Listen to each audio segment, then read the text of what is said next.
So welcome back.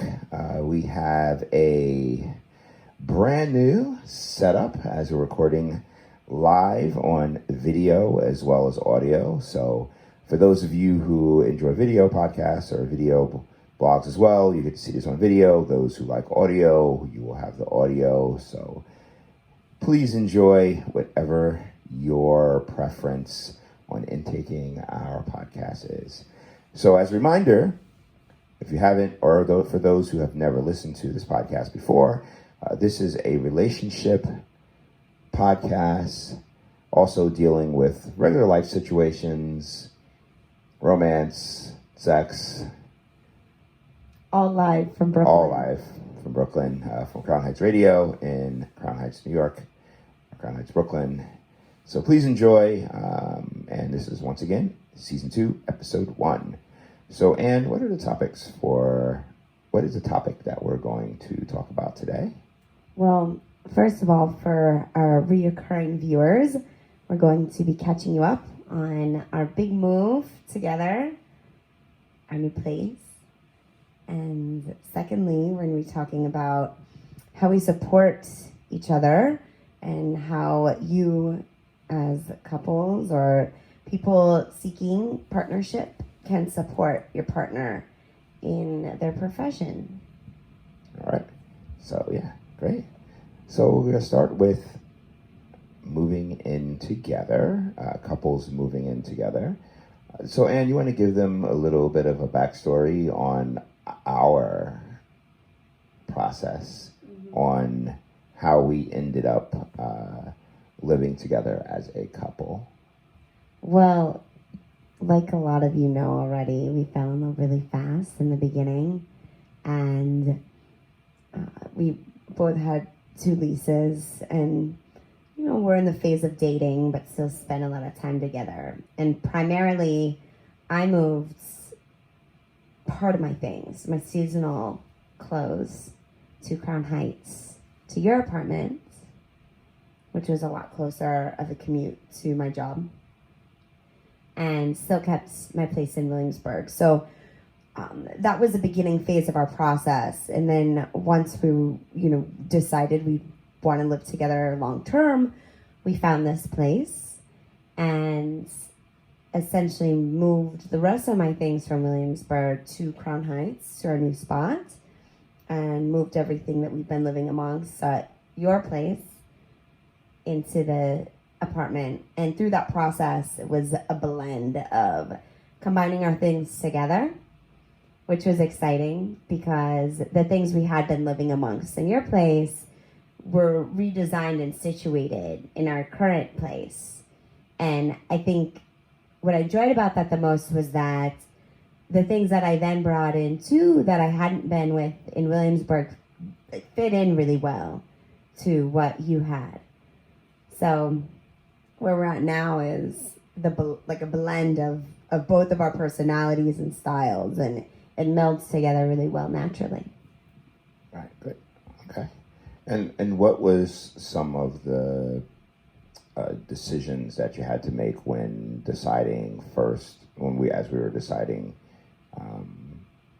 to actually not just cohabitate, but to kind of do this phased approach to getting a place? Like, what were some of the things that you had to think about or consider as we were together? Yeah, once we started talking about it. Well, we live in New York. We wanted to stay in Brooklyn. So the first thing we wanted to decide is what neighborhood do we want to live in, and it's important to have our commute be easy. That's one of the things that we consider as New Yorkers.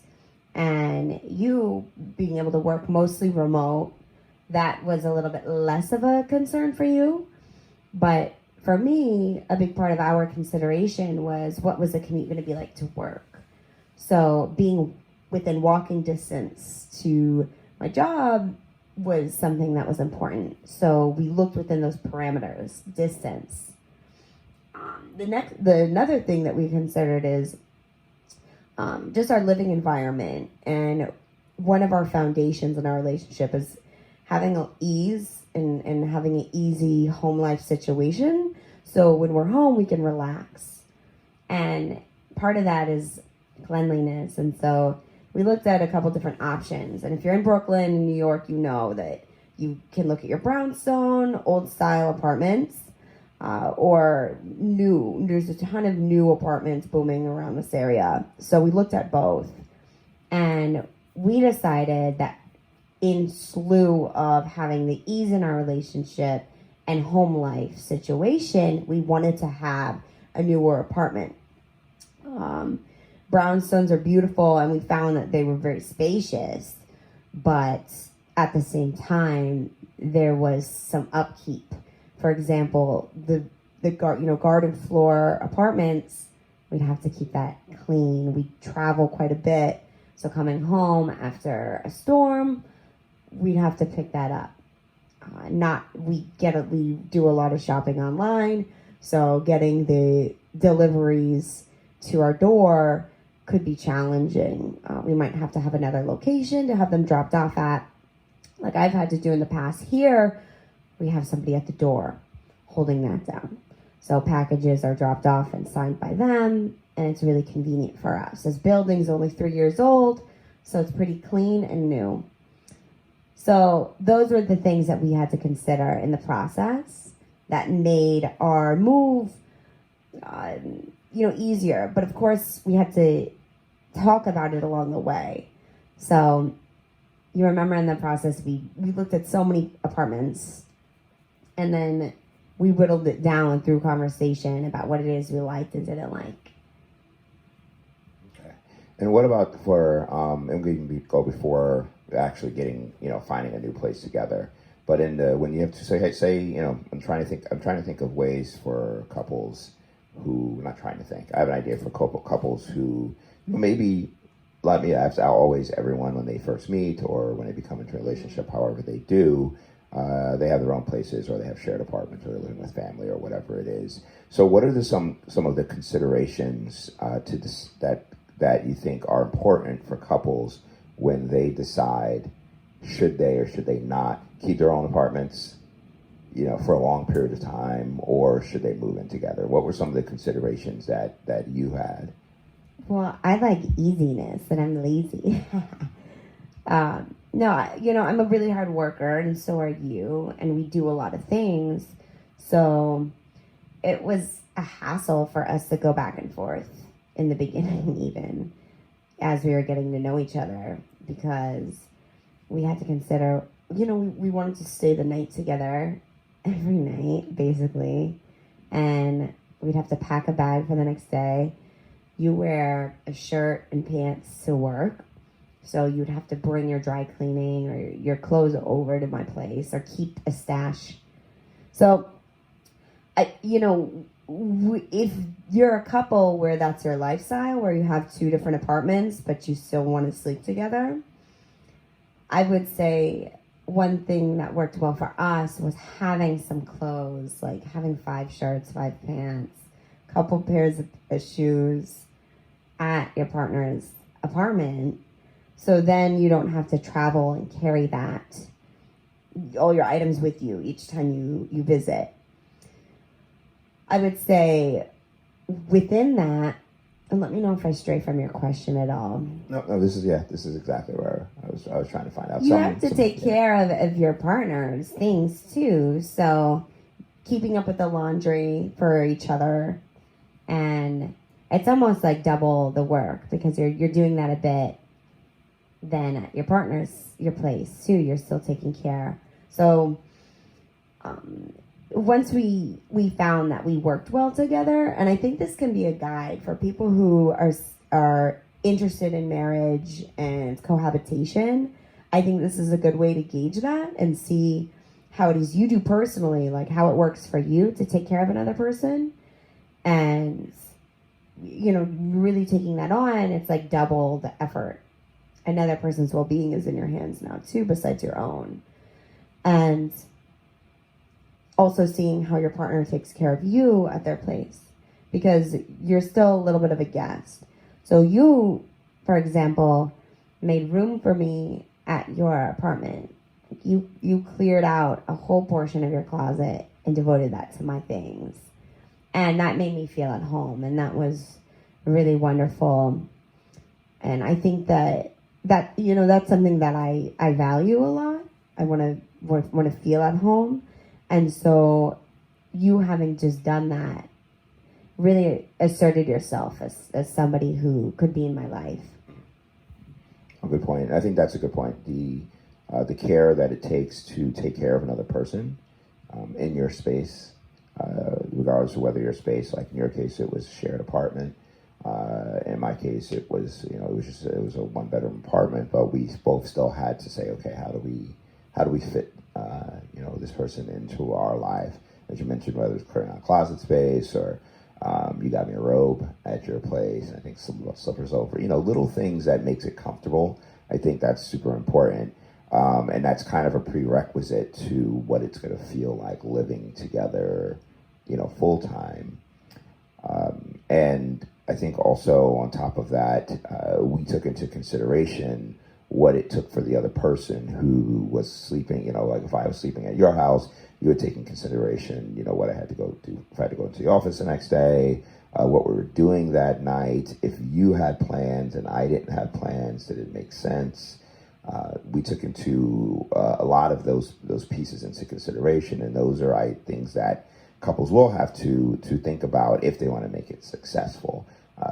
That's really a big thing, the care of the other person, as you mentioned. Yeah, I think you mentioned something that was really important, and we talked in previous episodes in last season about having a shared schedule, like having a shared calendar, and so in considering where you're going to stay and sleep, looking at that other person's day, if you didn't have anything and I did, well, we'd probably end up staying at your house. So then after work, you could go home and do whatever you were free to do.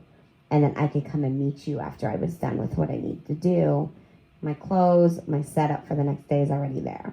Right. So then let's fast forward. So we're doing the back and forth. So many couples do that. Many people do that, where we're lucky being in New York that we were in the same borough, even though we were neighborhoods apart, which for some people may feel like states apart, or countries apart, depending on who you are, where you live. And we know that our listeners are global. So you could be somewhere where you're traveling hundreds of miles to stay with each other, or going to another city, or going to another state. Varies. If you're lucky and you live in the same neighborhood, great.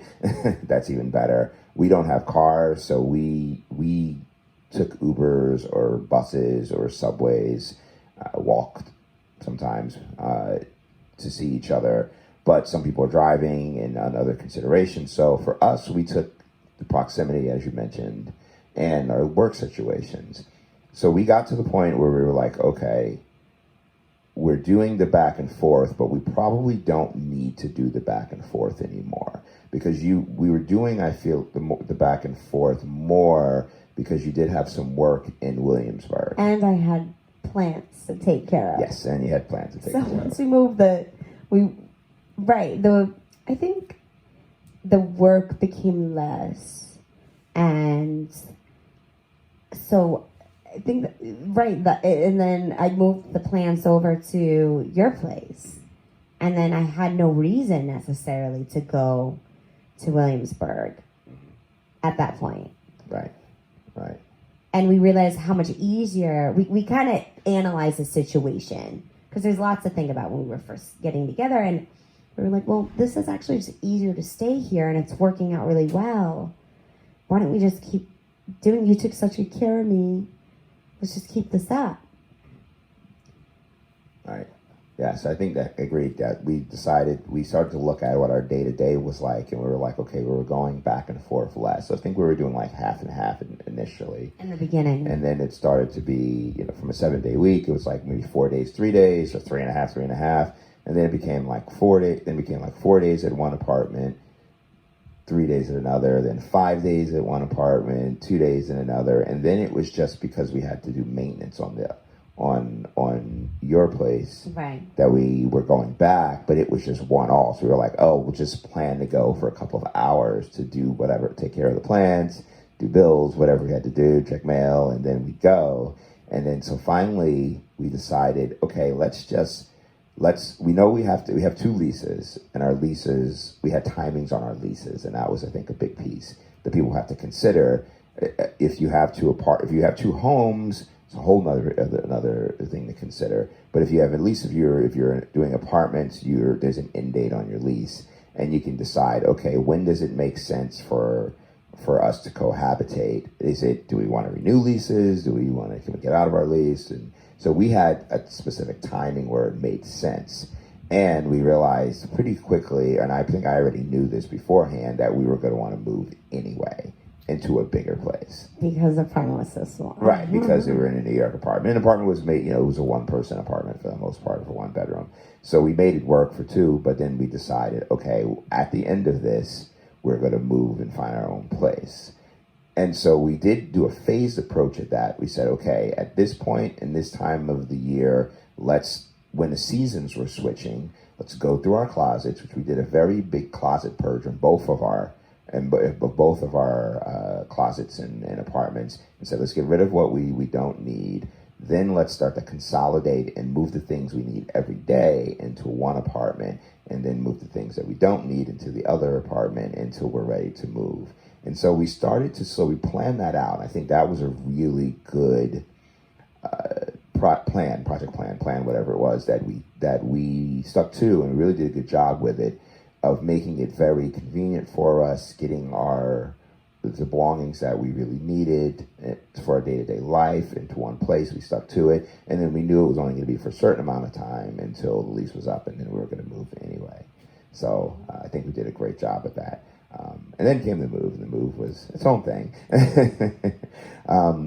So I think that really it covers what changed and how we made it work. We can just a little bit about combining of our things. What is a good takeaway for our audience when it comes to not just merging your time in your life, but we all have possessions. We have clothes, we have couches, we have beds, we have paintings and pictures and plants. What's a good takeaway for a couple when it comes to figuring out how to combine your lives to make it what your current life is now, or what you want your relationship life to look like together? Wood hangers are better than plastic hangers. It's true. That is true. I would say, stay open to learning from your partner, learning from their way of life, and get outside of your comfort zone a little bit, and so you become a more adaptable partner, and your partner knows that you respect their thoughts and their comfort and way of life, because when you do that for them, they'll do that for you. I agree with that. Yeah, I think mine would be not to be too attached to things just because they have an old memory for you. Mm-hmm. If there's a way that fits better with you as a couple together, consider that as an option. We didn't really keep too much. We did move a lot of things because of just the timing of moving and the way the moving process works. But we purged a lot. We purged a lot of our furniture, clothes, just items that we kind of said, we're just finding a place to put this because we own it, not because it's something we necessarily either use or is practical to use in our day-to-day life right now. And we kept a lot of things too. We have a lot of, not memorabilia, but important pieces of our life that are either artwork or paintings or trophies, pictures, books. We each have interests that comes with things sometimes too, or stuff. So we did keep those, but then finding a way to make it work so that it's especially when you're dealing in, we're going to keep talking about Brooklyn and New York because we live in New York, so space is always an issue. So we have to be more cognizant of space than if we had a home. If we had a 4-bedroom home with a garage and a basement and an attic for storage, and you can do all that. With us, it's like, no, you have 3 rooms, and that you have to make it fit in those 3 rooms, and that's kind of what your option is.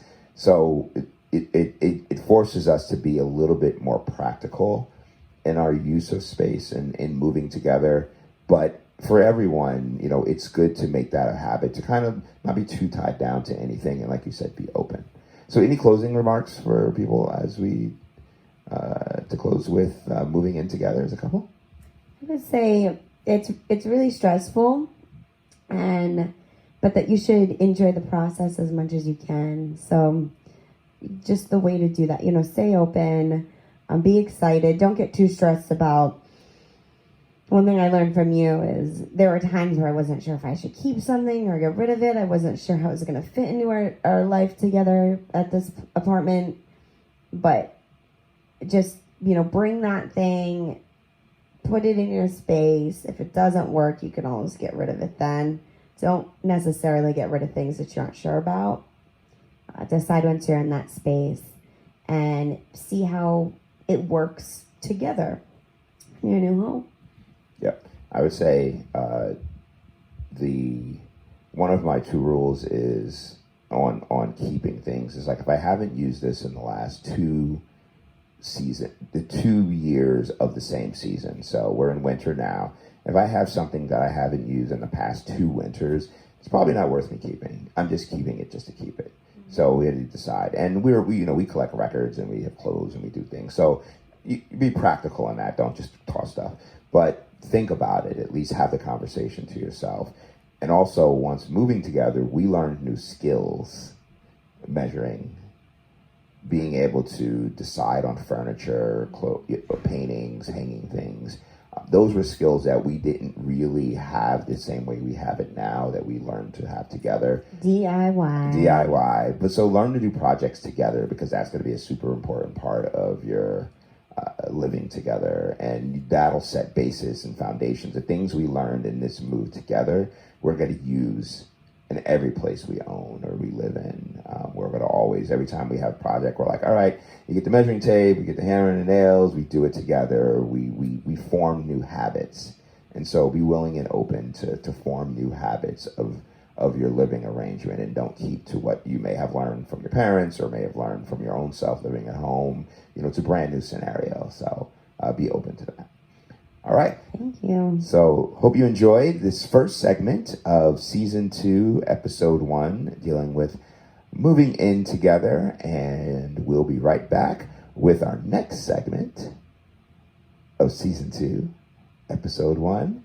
This is the Our Universal Force podcast with Ann and Dorian. We'll be right back.